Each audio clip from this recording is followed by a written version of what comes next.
Um, I guess I have two stories to tell. One is my own personal story. The other is the story of Dr. Kelley. He died a few months ago at Christmas time, and he'll be sorely missed.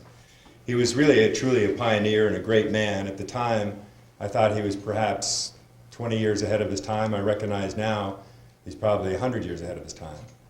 And when I first met him, that was back in 1971 or 72. And I had Hodgkin's disease, 4th stage, and was given 10 months to live without the chemotherapy. And I tried the chemotherapy for about 6 weeks. They wanted me to try for 12 months. And I felt that this is just not for me. That I just felt that something was missing in their approach.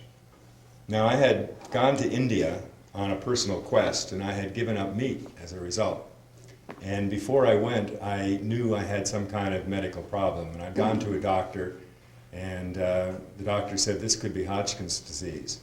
So you better, have a biopsy and find out what this is all about. I went to another doctor. He said, well, this might be a cyst, so it should be okay. So I listened to the second doctor, and I went to India.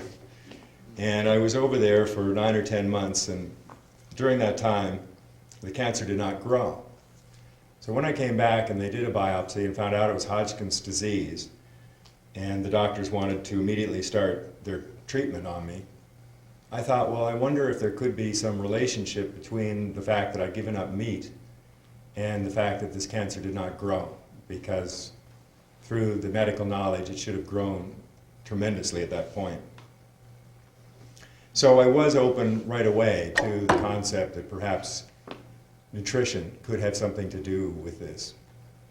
But back in '71, even the connection between cigarettes and cancer was not truly accepted at that time. There was certainly no connection in people's minds between the environment and cancer. And certainly there was no connection between diet and cancer as well. So I did go through 6 weeks of therapy and then decided I would try something else. I did not know about Dr. Kelley at that time, but I had received a book that showed alternative therapies, people that had tried different therapies and had good results with that. So I found out about Dr. Kelley, and I went down and I met him in Texas. And he took my blood and he did a test on me. And because I had gone through the medical experience, I had tremendous records, and I therefore became one of the case studies later. There were doctors that wanted to examine Dr. Kelley and his work. There were 10,000 very well-documented cases. So they narrowed it down to about 100 cases of terminal cancer patients like myself who had gone through the therapy. And so there was a doctor called Dr. Good who authorized another young doctor to study the therapy. His name was Dr. Gonzalez. And so they did look at my case, and they looked at these other 100 cases, and they were trying to disprove it.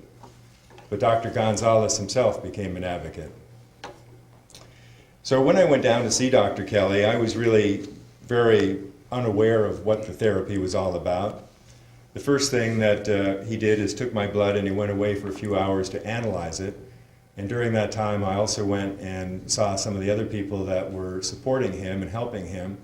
And they took me through very similar to the experience you just went through, learning about meat and the negative qualities of too much red meat, white sugar and how destructive that is to your liver, for example, processed foods, which are so hard on your immune system.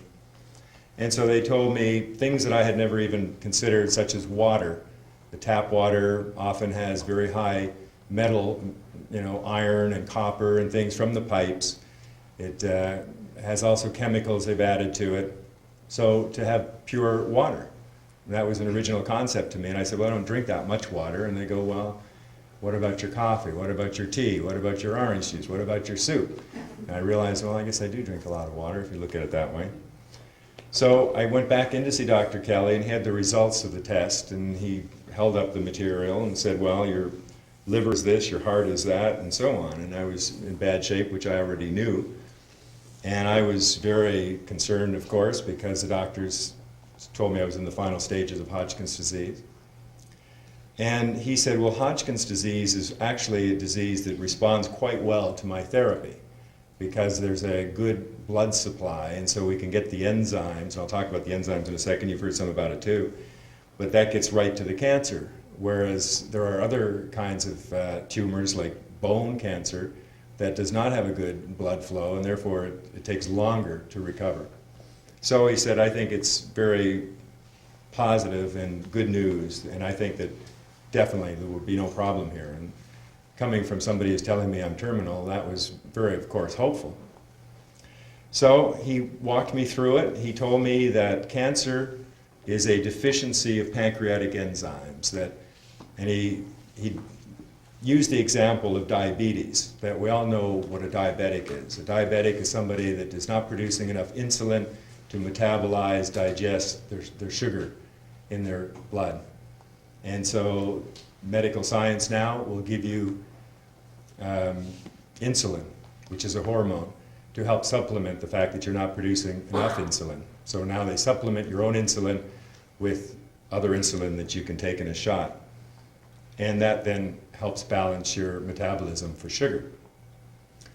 Dr. Kelley said that today, in the world today, we eat so much protein that for generations and for millennium, we've always had a certain level of protein, but in today's world, we have so much more protein. And so we are not producing enough pancreatic enzymes, which is what metabolizes protein. We're not producing enough to be able to keep up with this demand that's on our system with all the protein we take.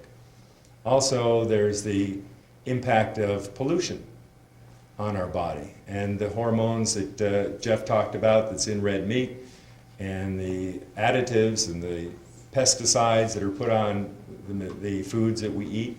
So our body is taking all of this in.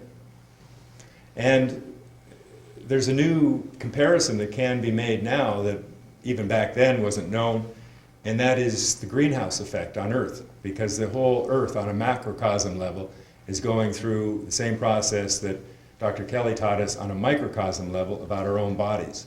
That we are polluting the environment in our bodies. It leads to imbalance, dis-ease, disease. And we're doing the same thing with the planet. And the greatest polluter on the Earth still does not recognize that this is happening, the greenhouse effect. So we can see there's resistance to change, even when it becomes quite obvious. And by the way, Jack, it was wonderful to meet you tonight and to hear your story about 6 years ago that you had prostate cancer. You decided not to go the doctor route, that you went on this program, and here you are healthy. So that was the first case tonight that I walked in on and was glad to hear. So when I met Dr. Kelley and he gave me all those answers, he basically said, this is up to you. A lot of people expect a doctor to make them better. They expect to go in and give the responsibility to some other person that's going to totally take charge of your life, tell you what to do. You will go here, you will take an injection, you'll have radiation, we're going to take this organ out. He said, this is up to you. You have to do this yourself. So he gave me the materials, and he gave me the knowledge, and he gave me the therapy, but it was up to me to do it. So